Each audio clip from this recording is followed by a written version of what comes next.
Tá virando o reloginho, 7h31, SP2 de volta. Como a gente falou no começo aqui dessa edição, a chuva não deu trégua nos últimos dias.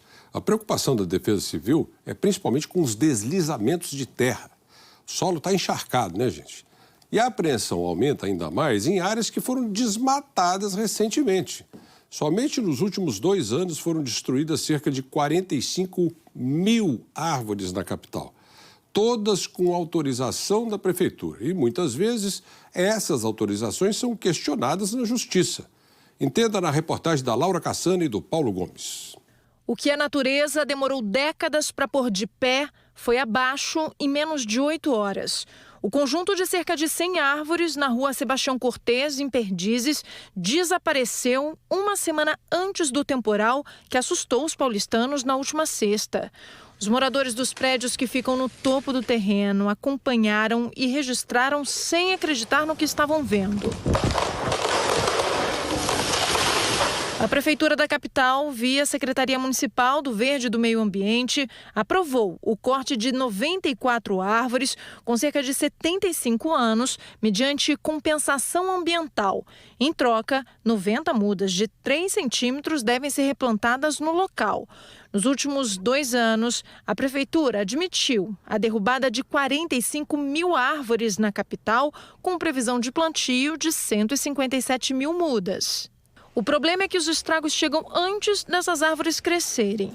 No Bosque de Perdizes, como o lugar foi chamado, elas seguravam a encosta. Com a chuva da última sexta-feira, a encosta desbarrancou e a lama foi para o meio da rua. A terra foi mexida, não foi contida, não colocaram... onde foi removidas as vegetações, tinham vegetações rasteiras e a própria vegetação das árvores. Não foi colocada uma manta, não foi colocado absolutamente nada que contivesse.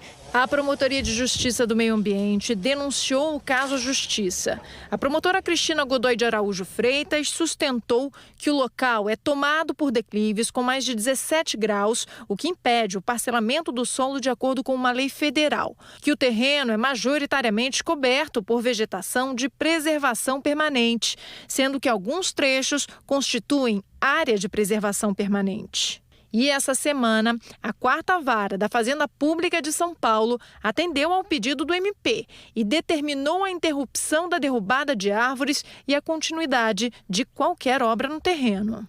Ter uma licença ambiental é fundamental para executar qualquer tipo de corte em área verde da cidade.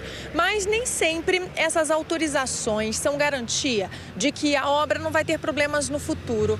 Um número cada vez maior de empreendimentos imobiliários enfrentam questionamentos na Justiça por causa dos termos de compensação ambiental que foram propostos e aceitos. O SP2 mostrou diversos casos de obras que foram paralisadas pela Justiça no ano passado. No Alto da Lapa, Zona Oeste, a construtora que apresentou um plano de corte de 164 árvores do bosque que fica nos fundos do Instituto dos Salesianos está proibida de iniciar qualquer movimentação de terra, até que sejam avaliados os argumentos se a área é ou não de preservação permanente. No Jardim Marajoara, na Zona Sul, a Justiça suspendeu a construção de um condomínio que previa o corte de quase 700 árvores de uma área de Mata Atlântica que, por lei, tem que ser preservada.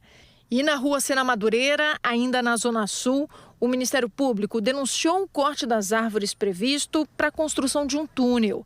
Para o MP, a licença ambiental é ilegal porque não levou em consideração o corredor verde e nem a presença de nascentes na região, entre outras irregularidades.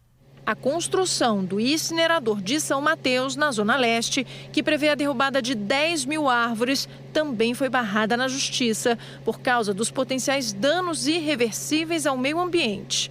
Por lá, a movimentação de terra não está autorizada, mas o Globocop registrou essa semana que o barro já tomou conta da paisagem.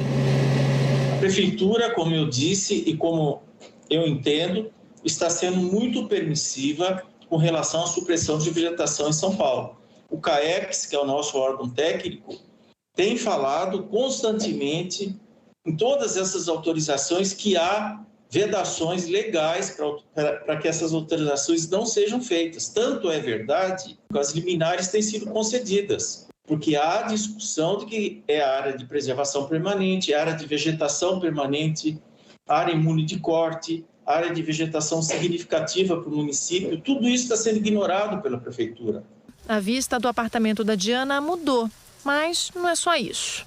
Eles destruíram a paisagem, porque as árvores, elas tinham vida silvestre, né? A gente tinha muita arara selvagem, os ninhos desapareceram, mudou a paisagem de todo mundo. Não tem uma pessoa que não consiga ver, né? As árvores eram maiores do que os nossos prédios, inclusive. Se a justiça está barrando é porque tem coisa errada, né? Há 10 dias, a produção do SP2 vem conversando com a Secretaria do Verde e do Meio Ambiente sobre o assunto. A pasta, que é comandada hoje por Rodrigo Achiuchi, mais uma vez enviou apenas uma nota.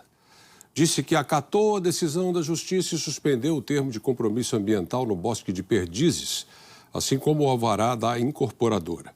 Afirmou ainda que estuda as medidas cabíveis e que a Defesa Civil esteve no local, não encontrou risco de potencial deslizamento de terra. Sobre a paralisação das obras no aterro sanitário em São Mateus, nós procuramos a EcoUrbis, que é a empresa responsável, e nos pediu para procurar a SP Regula, órgão da Prefeitura que fiscaliza os serviços de responsabilidade da Prefeitura. A SP Regula, por exemplo, por sua vez, disse que era para a gente questionar a Secretaria do Verde e Meio Ambiente, que disse que vai apurar o caso. É o velho jogo do empurra-empurra, né?